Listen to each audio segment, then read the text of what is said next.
All right, hello everyone. Welcome to the Drupal.org update. And thank you for joining us at an afternoon session. I know everybody starts to get a little bit tired in the afternoon, but it's nice to have so many people here and interested in the topic.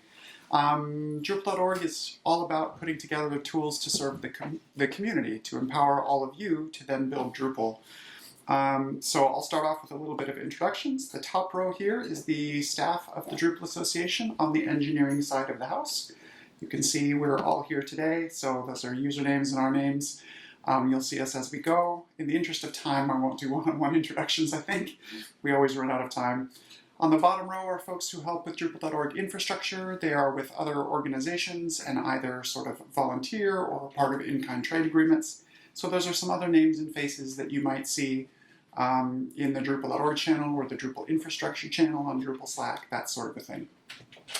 I also want to give a special shout out to a couple of folks who've recently been involved in sort of volunteering to support Drupal.org. So Jamie Johnson and Bill Sproul especially have been doing a lot of work on the new Blue Cheese theme, new Blue Cheese edition, purely as volunteers, and have been doing some awesome things. And Shane Collier was working on design work and revisions and all sorts of stuff based on the extensive community feedback. So really, really good. But we're going to kick things off starting by talking about strategic initiatives a little bit. And some of this is information that you may have seen alluded to in the keynotes in other sessions so far, but I'm going to talk more about the Drupal Association's involvement in this and how the engineering team comes into play. And we'll talk about some specific ways we've been involved. So first, one of the objectives of the Drupal Association has to do with contribution to Drupal. So one of our goals was to help increase the number of organizational contributions and individual contributions to the project. And that has to do with aligning with the Drupal core team, the CMS team, whoever else, on identifying what strategic initiatives are currently important and finding ways to encourage our partners to support that by donating time, by sponsoring developers, any of those sorts of things. So we've tried a variety of programs over the last 3 years to do this, including things like bounties on specific issues or weighting certain contrib projects higher because they represent something important to an upcoming initiative, to the most recent one, which has been these sort of almost contractual, more or less contractual agreements with folks, with organizations to take on whole tracks for major initiatives. And that's how significant portions of the Drupal CMS functionality have been put together, the Drupal AI initiative and things like that. And so despite, I think, a pullback in general in the open source and technology space in the past couple of years, we've seen a really strong sort of refocusing of our community and a lot of people who are typically competitors with each other coming together to support some of these major initiatives. So that's really cool. Here's the individual contribution numbers. The two differ because an organization will only be credited once, even if they have many contributors on that issue. Individuals are credited once per issue and might even be crediting more than one organization if they happen to be sponsored by more than one. So there are 3 major categories of strategic initiatives that the Drupal Association is involved in supporting. So Drupal CMS is certainly one of them, and obviously this is that combination of project browser, automatic updates, recipe discovery, the trial experience for Drupal CMS.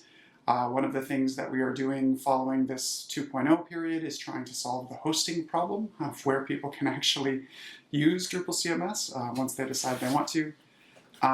The Drupal AI initiative that you've heard some about, and the site template marketplace. Lenny, if I could ask you to maybe talk about a little bit about Drupal CMS and that initial recruitment, and then it's also about Drupal AI. Sure. Shall I just yeah, why don't you just spot?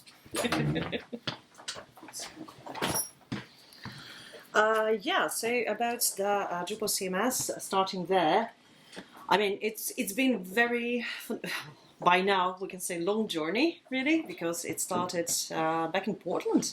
Right, was first announcement about the Drupal CMS initiative, and a lot of work has been done there, in particular related to the establishment of the fruitful relationship, like in terms of the contribution that is meaningful, contribution that is targeted, And myself and the rest of the team, we were quite involved in these negotiations, in this communication with the Drupal certified partner, with the organizations, with the individuals as well, who are contributing massively to the prosperity of Drupal CMS. Right, and long story short, by now, as Dries already mentioned, we are looking towards releasing the 2.0, hopefully this January, and maybe even as it has been said on the birthday of Drupal, but we will see about that.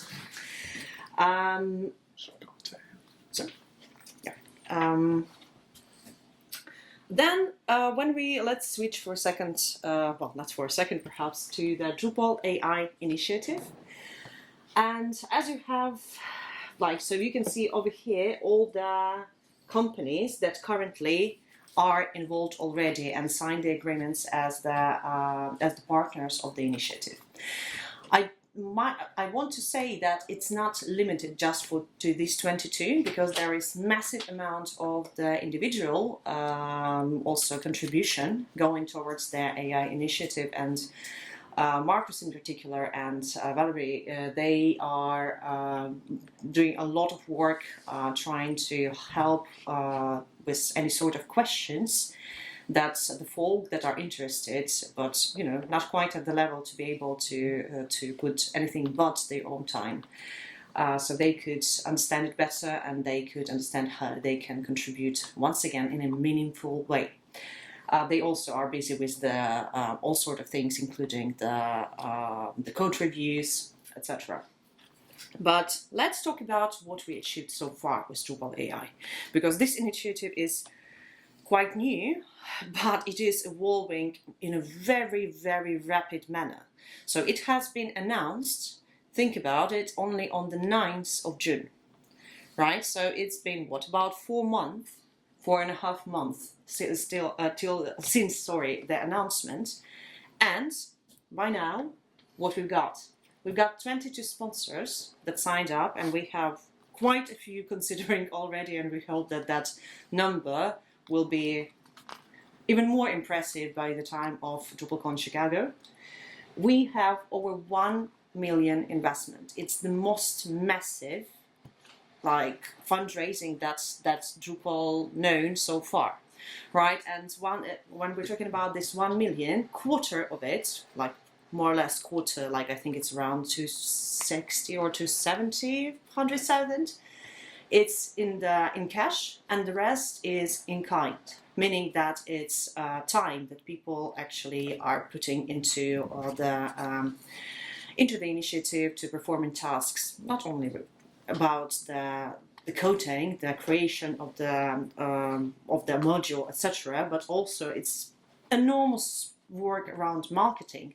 It's enormous work around project management, or even, for that matter, fundraising, because it's not like people running toward us screaming, "Shut up and take my money." Sadly enough, we would love that.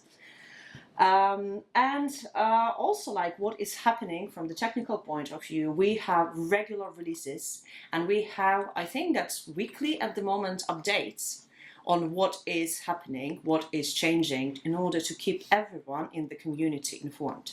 Because we all understand that AI can be perceived in a different ways, and we want to assure people that we are not going towards, anything absolutely mad.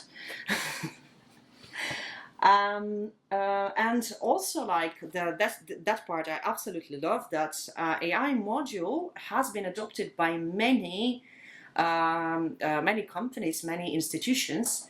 So we had a call to action around 1 month ago, before the DrupalCon Vienna, because it was one of the brilliant ideas that you have a couple of weeks before some big event. How else? And within 1 month, we got 15 use cases submitted to us that showcase what is being done using Drupal AI. So, for instance, there is Southwark Council in London that are using it for the to convert PDFs into the pages, right? And there is the cancer research, etc. So there is many great, really, use cases that show that, what we are doing is just not just for the hell of it, that it actually have practical usage, and people find it not only exciting but helpful as well. And in terms of the DA support, so what we do over there, our role is obviously down to the fiscal and legal support, meaning that we are taking care of all the agreements. We are also kind of being a bank for the initiative in of some sorts. But it does not limit that. So myself and our marketing team, our communication teams, we are deeply involved in the marketing and spreading the word to the community, and even to the outside of the community in particular, by the emails, newsletters, social media, but not limited even to that, because we also attend the the events that not limited to Drupal only, such as AI Summit, for instance, this year in London, and there was thousands of people. I mean, it was around 10,000 or something like that, not to lie to you. And it's amazing when people coming up to your booth and they are like, "Oh, Drupal, you do AI, guys." So some did hear about Drupal, some didn't, and talking to them, telling them what we do, providing those examples and getting the feedback, it was quite interesting, quite illuminating, I dare say.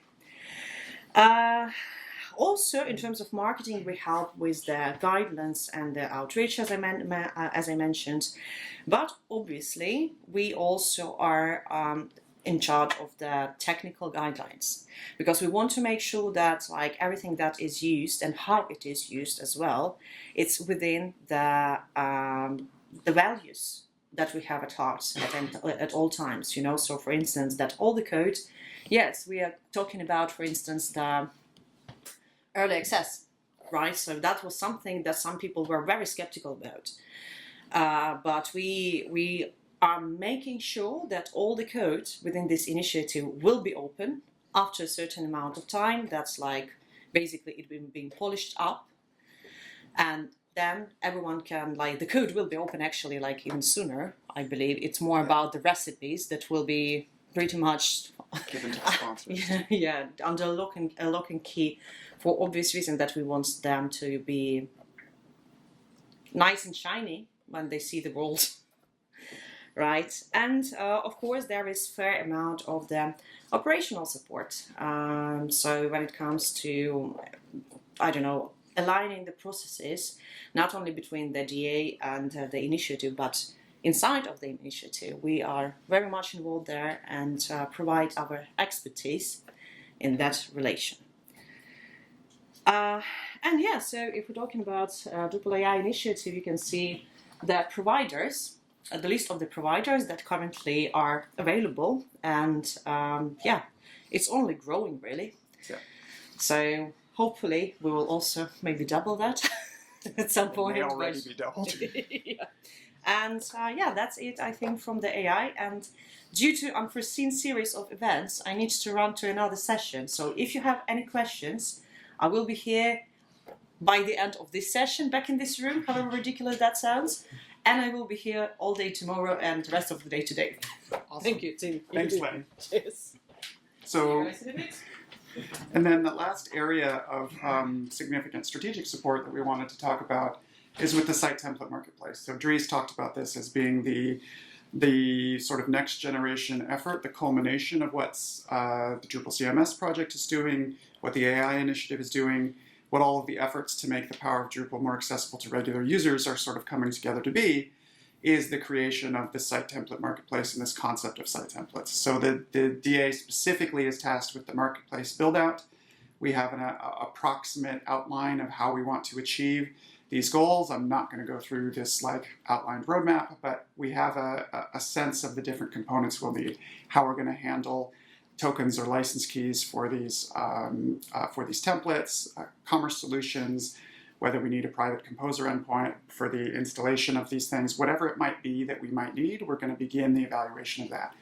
We're also working with Christina Chimilas on contract to help support the wireframing of what the marketplace may look like. These are very, very early. We weren't expecting any before DrupalCon, but Christina provided some initial ideas of what the marketplace might look like when we put that together.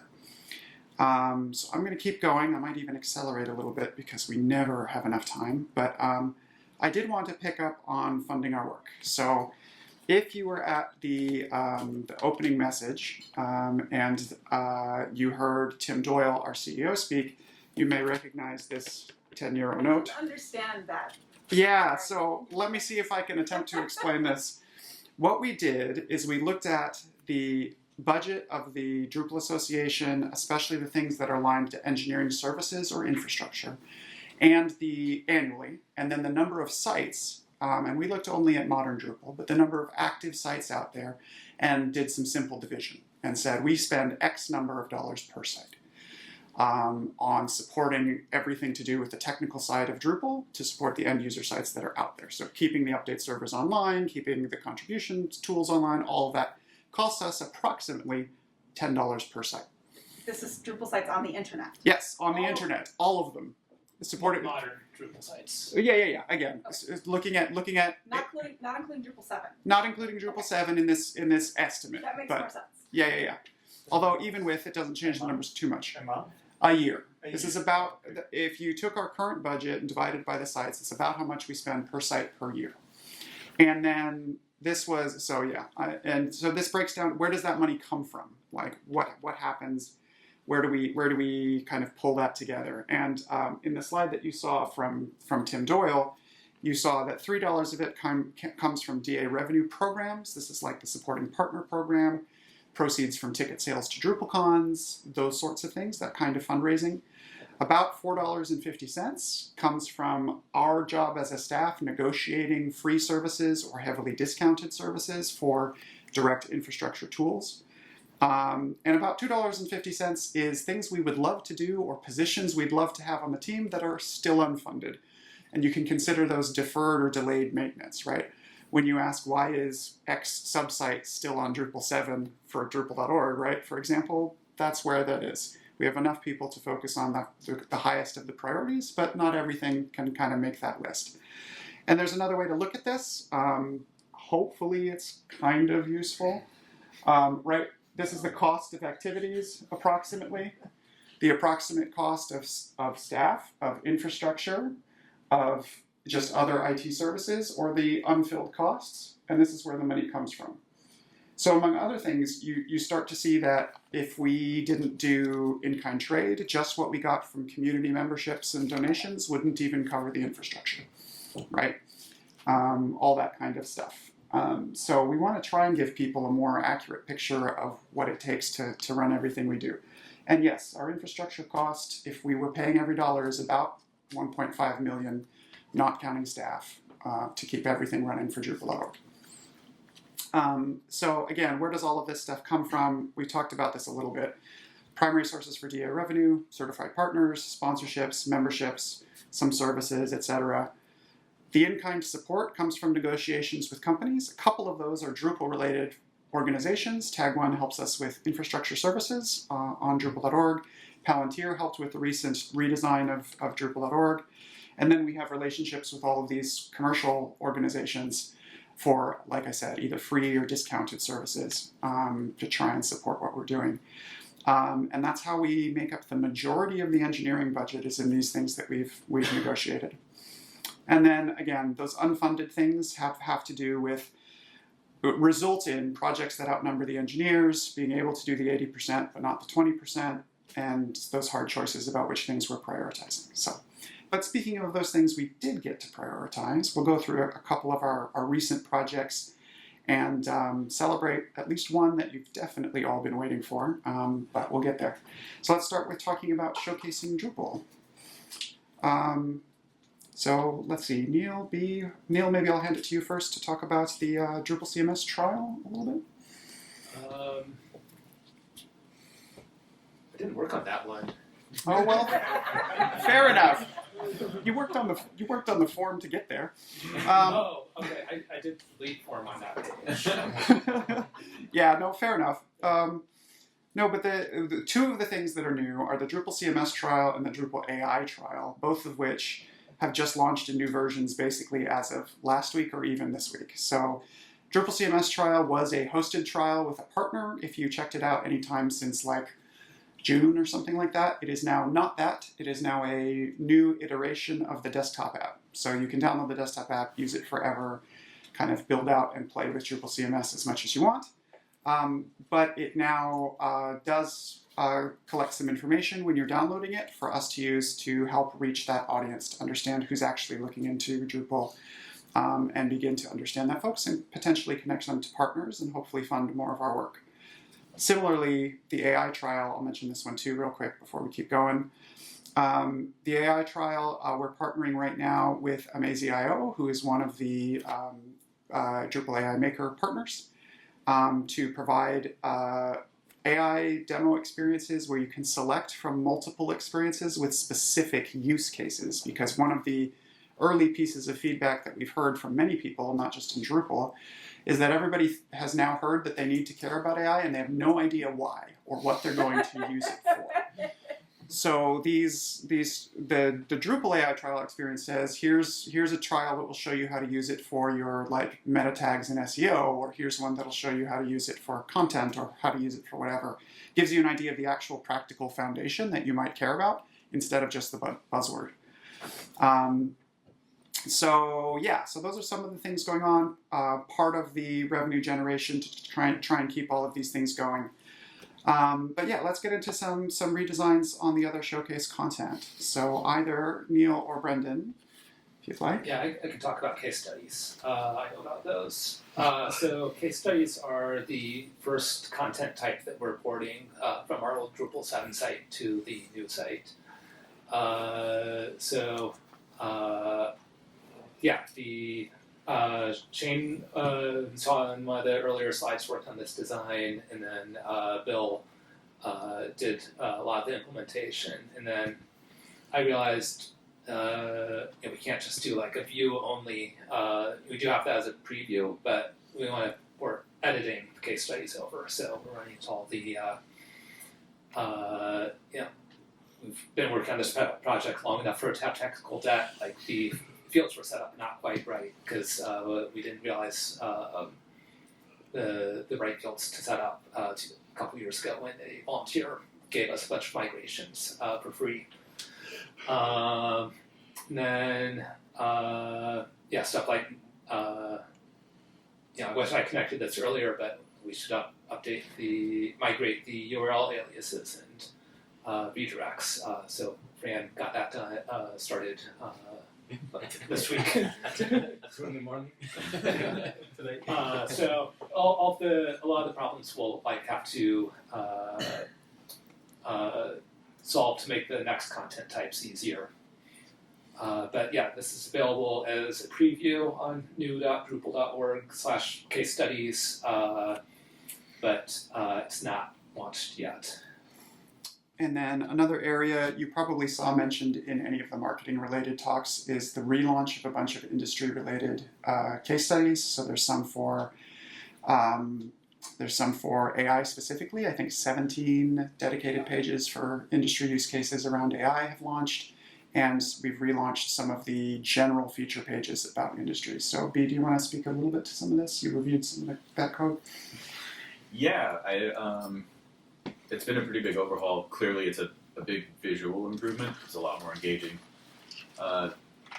Behind Drupal is people, and it's easy to forget that. On the Drupal 7 site and the Drupal 7 theme, this really brings that forward. As Neil said, Bill did a lot of the. Jamie. Oh, this was Jamie. They both do a crap load, so thank you, Bill and Jamie. And we've been reviewing so much code, it's easy to forget who did what. I don't actually know what to say other than it's gorgeous. Yeah, it looks a lot better. It's a big improvement. B, you've also been working on contributor support. So one of the things, we talked a little bit about creating new mechanisms to try and incentivize strategic projects and contributions. So B often handles the weighting of projects where we need to put our thumb on the scale and say they're more important. So, I mean, you can talk to that a little bit, Brendan. Yeah, so this right here is the full current list of projects that are credited the same weight as core if you contribute to them. That list has been growing for a few years now, and it should, because we have a lot of strategic stuff we're doing as a community. Thanks, Neil. Yeah, so 10 credits essentially versus 1, because we really want people to focus on this to move the needle forward in our various initiatives. Yep. And then in addition to this, right, we've as we've started with Drupal AI or the Drupal CMS tracks, we've also begun doing these things where we're like, okay, in addition to the issue credit, we're going to say we want some 1,000+ credits for knowing there's a dedicated FTE by this resource who's going to work with the CMS team to accomplish this goal. Just something we want to expand. And there's another program. We want to have a standard program based on what we've learned for the CMS initiative and the AI initiative for general core positions or key contributor positions. So release managers, subsystem maintainers, all of these folks who need sponsorship to do their work. We talked, again, this is about showcasing Drupal and marketing stuff. We're sort of reactivating the Promote Drupal folks. So there's a new content editor model on the new version of Drupal.org, if you could speak to briefly. Yeah, so on Drupal 7, we were using organic groups to kind of control who had access to edit sections. And that was actually pretty nested, a little bit complicated. We're now using Workbench access, migrating from organic groups to Workbench access, which is a much more simple way to give people the ability to edit things on Drupal.org. Entity references are pretty cool. You all know that. I'm preaching to the choir. But yeah, this is the first, was the first step to making it so we can start getting content that people can actually edit that isn't us on the new site. And then very briefly, there was an overhaul to the just main information architecture on Drupal.org that you may or may not have noticed, depending on how closely you're paying attention. But can you talk to the motivation for that? Sure, yeah. Well, a lot of people in this room probably just know the path and type it, but our previous our previous main menu, the user journeys were a little bit scattered throughout the menu. And this is much more focused on user journeys. When you hit one of the top level items, the things that come down are much more related to the thing you clicked on, which is good. There's now also room for the heart button, which you can use to send us money. Please do. Yeah. Oh, and this architecture has also been updated on the Drupal 7 site, but looks really shiny on it. Okay, now let's get into some stuff that I think might be the real candy for some of the folks here. Let's talk a little bit about some developer tool stuff. So between Fran and Neil, maybe you can run through these. I'll drive the slides, but let's start talking about contribution records to begin. So we try our best. So obviously many of you may have seen forms like this already. A few weeks ago, we changed radically how contribution records are stored. Very nice.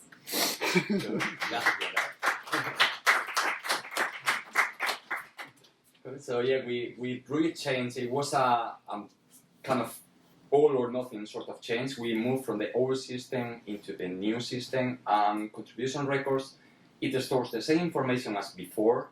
Who did what, for which client, which company, whether they were volunteering or not.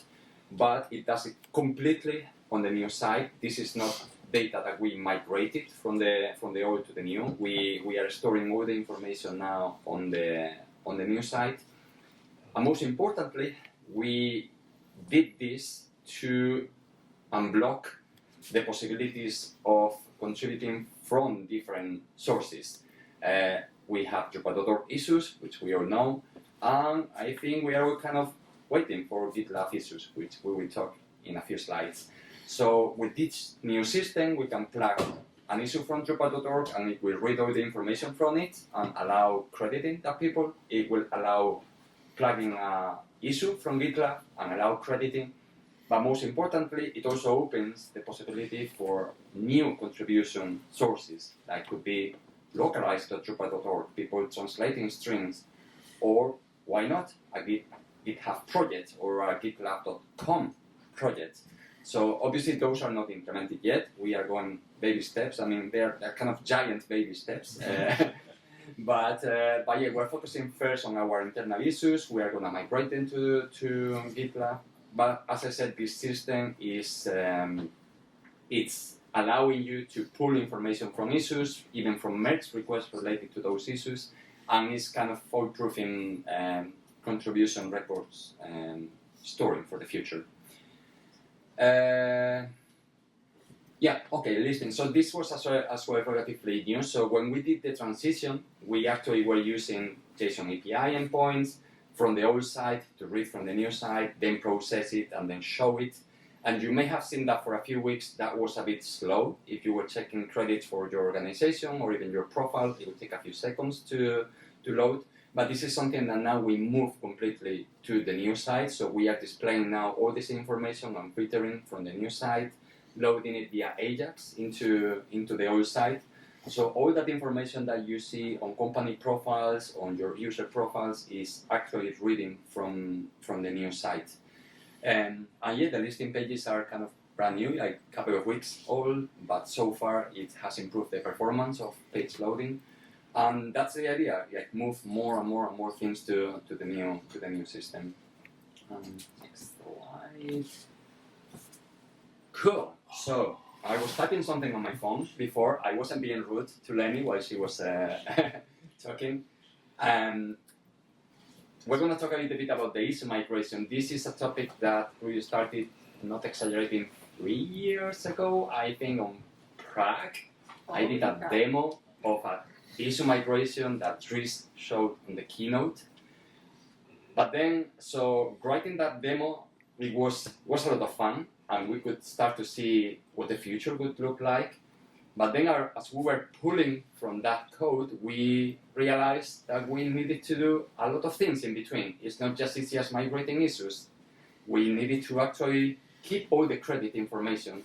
GitLab is good for individuals, but it doesn't have the concept of volunteering or organization. So we needed to actually work on the contribution records. And because we needed to work on the contribution records, then we needed to start checking about migrations, Drupal 7 to Drupal 10 migrations. We need to have all the users, we need to have all the organizations, we need to have all this data. So we were pulling more and more. I'm happy to say that we are closer than ever. We were actually aiming to have some projects using GitLab issues for this week, but then kind of many things got in the way in the last 2 weeks. Then we had to get on a plane. Yeah, this kind of thing. So, but yeah, I mean, as I said, we are like all our staging servers are completely set up. They are talking to one another. We are just running tests. Yeah, I'm happy to say that as of 1 second now. Good. The opt-in period for projects to move into GitLab issues, it's open.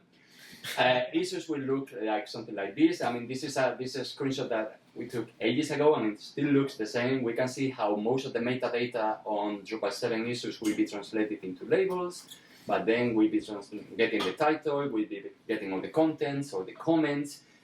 We will relate, yeah, it will look something like that. I mean, we are kind of maybe changing the format to make it a bit friendly, but yeah, you will see all the information that is coming from the other side. I will look something like this.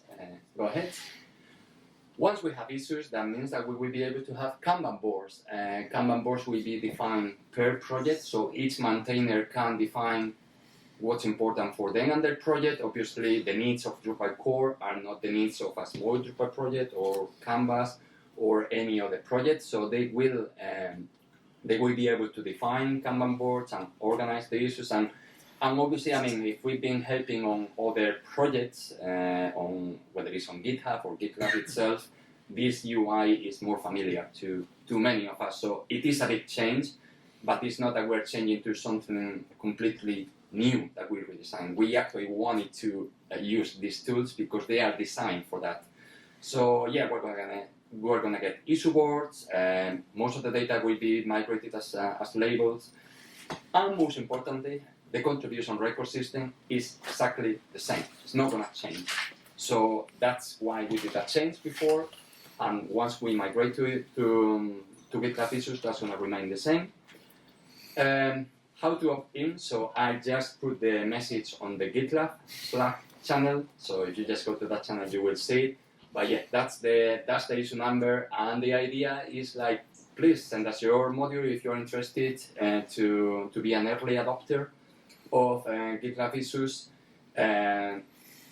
We will not migrate all the projects that, say that Drupal Canvas come tomorrow or Drupal Core and say, I want GitLab issues. Core is not migrating tomorrow. Not Sorry, gonna guys. happen. No. So obviously we have some prerequisites because they are gonna be the first ones. We're pretty sure that there will be some bugs or maybe some things that we want to improve. So by migrating your project to GitLab issues, you are helping us improve the scripts, but there are some risks that come with it, especially at the very beginning. So just go to that issue, read the description, read what you need to do, and just please help us be brave, opt your project in, and help us move forward. I'm patient, Are the risks documented on the issue? Like, there is a big warning message that we put in there. Sorry, the question is. Oh, sorry, the question is, are the risks of opting in early documented? And yes, they are documented within the issue description, and they're things like, we can't revert your migration.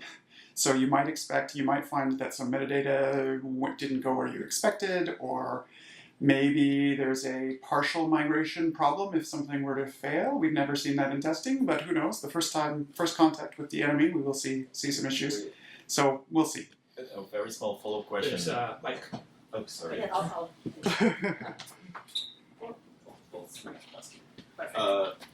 Do the original issues still remain available? As in, if things go wrong, can you still access a read-only version? Because that would be kind of like a worst-case fallback. We've tried to bulletproof the scripts as much as possible so that even if something catastrophic were to happen at the beginning, we can still do some sort of revert and then try again.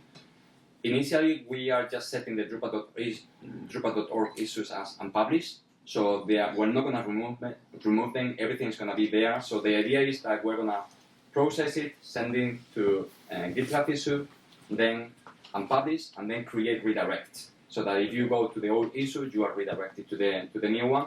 Even if the process were to be cut in the middle, no information will be lost. So all the information is going to be there.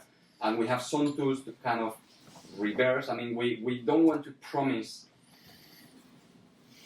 We don't want to overpromise, but we've developed the tools to be able to revert if something goes wrong. So if you have slightly elevated permissions, you would be able to still view unpublished issues, essentially. Yeah, 100%. It's not slightly elevated anymore. Is this Okay, working? right. This is on. It doesn't even sound like it. I'm not sure this is actually. But yeah, the goal is to completely remove the issues from the old site. So we're not maintaining any.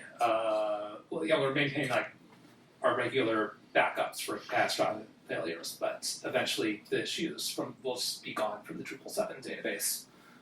If you haven't used, if you used to be able to see unpublished issues on Drupal.org years ago, you probably can't anymore. It's gotten much more granular now. So if you're not like on the security team or the infrastructure team, you probably can't see unpublished issues. So I wouldn't rely on that as a fallback. So I've always assumed that before we migrate core, we're going to I assume I have access to do that like on some sort of staging server first. For core itself. Yeah, extensively, like a long testing process. Yeah.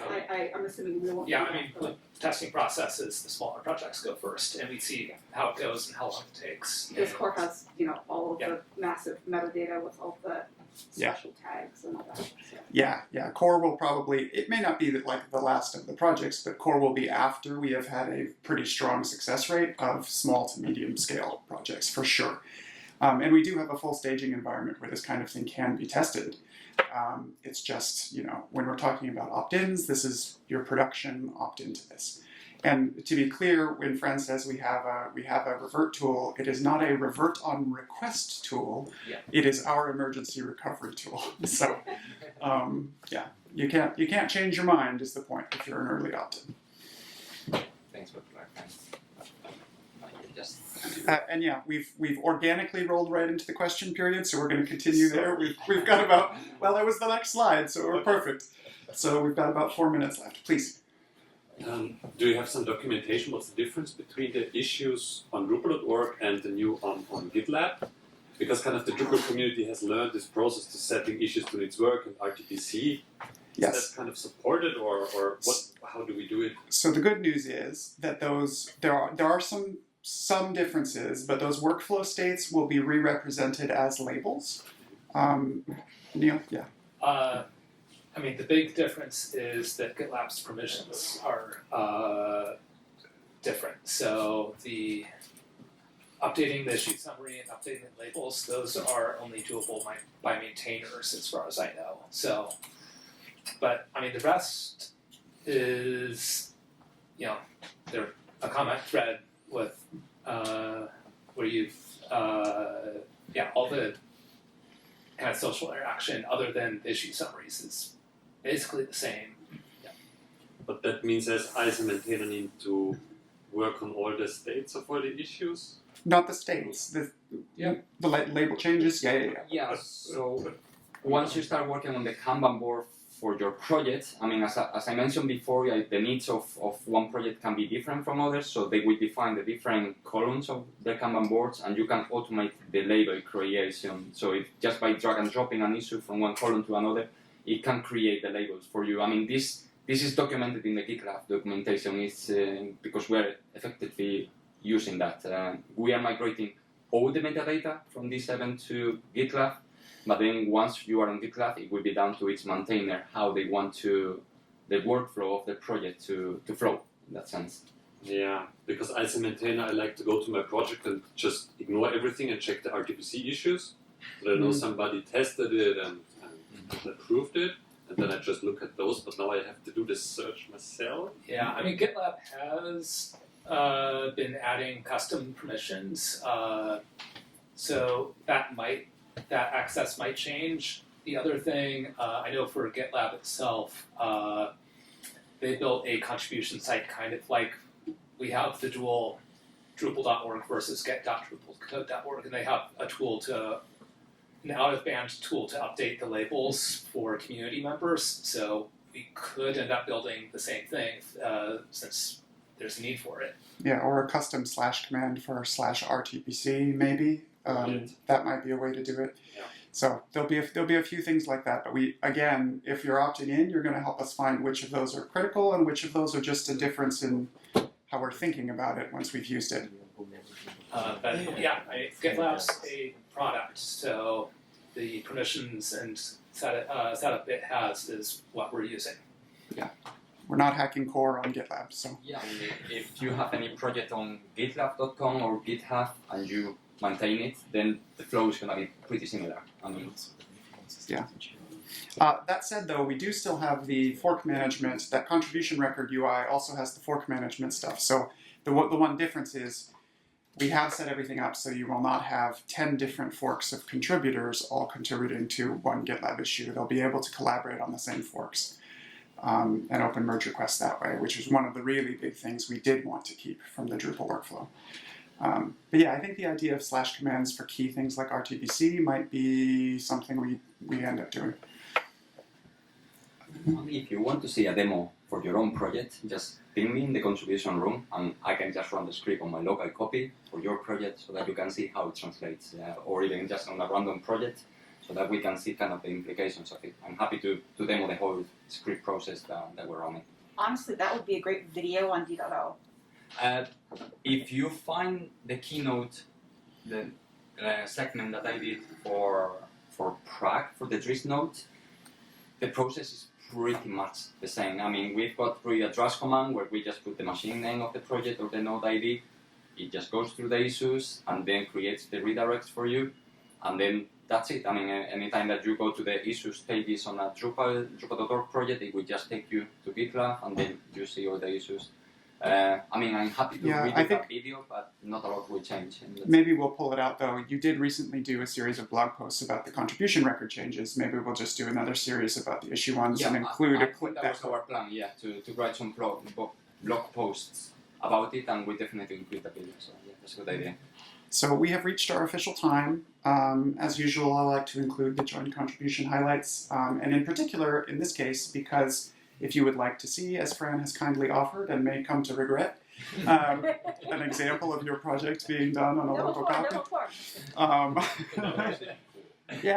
Or any of the other contribution activities, or if you want to speak to any of us now that you've seen our faces and know who we are about Drupal.org, feel free to find us in contribution or at the Drupal Association booth. And please help support us with that. What did I do with the €10 bill? Help us grow the little bill. That would be really, really helpful in general. But in the end, we're doing all of this for you, in particular, for you as the community who's building Drupal and trying to do our best to foster and accelerate what you do. You've probably, what we were celebrating in previous years was testing getting incredibly dramatically faster and improved, and we're hoping to see similar levels of positive impact from these changes as well. So thanks to those of you who are brave enough to opt in, and thanks to those of you who've given us feedback so far. And we'll see you online. Cheers. Thank you.